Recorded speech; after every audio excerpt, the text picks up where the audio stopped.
సంఘం ప్రాథమిక ఆరోగ్య కేంద్రం పరిధిలోని బాలికల గురుకుల పాఠశాలలో గురువారం డెంగ్యూపై అవగాహన కార్యక్రమాన్ని జిల్లా మలేరియా అధికారి సింహాచలం నిర్వహించారు. ఈ సందర్భంగా విద్యార్థులను ఉద్దేశించి ఆయన మాట్లాడుతూ, డెంగ్యూ వంటి దోమల ద్వారా వ్యాపించే వ్యాధులను నివారించాలంటే పరిసరాల పరిశుభ్రతకు అత్యంత ప్రాధాన్యత ఇవ్వాలని సూచించారు.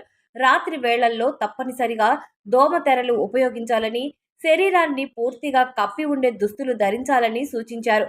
ప్రతి శుక్రవారం ఫ్రైడే డ్రై డే కార్యక్రమాన్ని పాటిస్తూ ఇళ్లల్లో పరిసరాల్లో నీరు నిల్వ ఉండకుండా జాగ్రత్తలు తీసుకోవాలని చెప్పారు.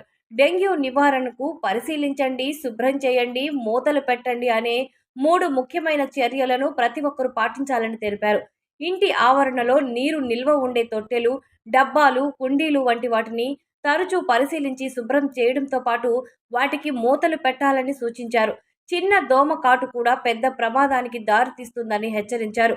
అధిక జ్వరం, శరీరంపై ఎర్రటి దద్దుర్లు, రక్తంతో కూడిన వాంతులు వంటి లక్షణాలు కనిపిస్తే వెంటనే సమీప ప్రభుత్వ ఆసుపత్రిని సంప్రదించాలని సూచించారు.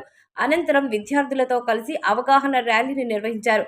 ఈ కార్యక్రమంలో doctor Ashok Kumar, sub unit officer Khader Basha, పాఠశాల సిబ్బంది, వైద్య ఆరోగ్య శాఖ సిబ్బంది, విద్యార్థులు పాల్గొన్నారు. ఏదైతే వెక్టర్ ద్వారా వచ్చే జబ్బులు ముఖ్యంగా 6 డిసీజులు అండి. దాంట్లో ప్రధానంగా malaria, dengue, chikungunya, JEE, kala-azar. ఈ మన ఇండియాకి వచ్చేసరికి 2030కి ఈ మలేరియా ఎలిమినేషన్కి గోల్గా పెట్టారు. అలాగే 2030కి ఫైలేరియా కూడా ఎలిమినేషన్ ఉంది. కాబట్టి ఈ 2 డిసీజుల మీద త్రూఅవుట్ ఇండియా ఇలా అవేర్నెస్ క్యాంపులు పెడుతూ ప్రజల్లో అవేర్నెస్ చేయడం కోసమని జూన్లో ఎవ్రీ ఇయర్ జూన్లో నేషనల్ మలేరియా మంత్గాను, అలాగే జూలై నెల వచ్చేసరికి నేషనల్ యాంటీ డెంగ్యూ మంత్గాను ఈ త్రూఅవుట్ ఇండియా జరగడం జరుగుతుంది. దానిలో భాగంగానే లాస్ట్ మంత్ అంతా ఈ మలేరియాపై అవగాహన కార్యక్రమాలు ఏర్పాటు చేస్తాము.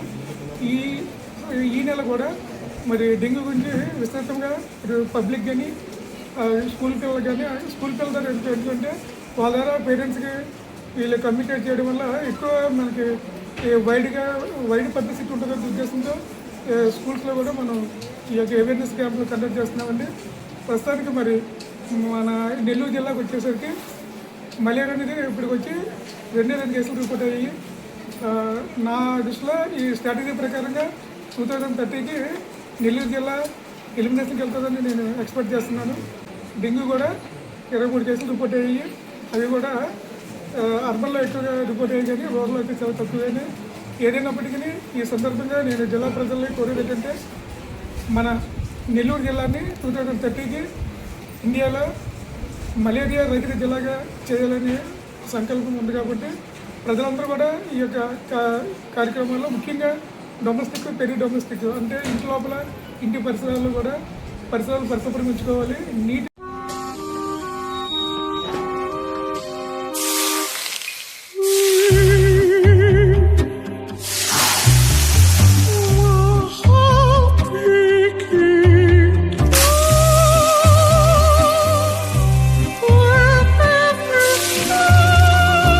No matter the heat outside, stay cool inside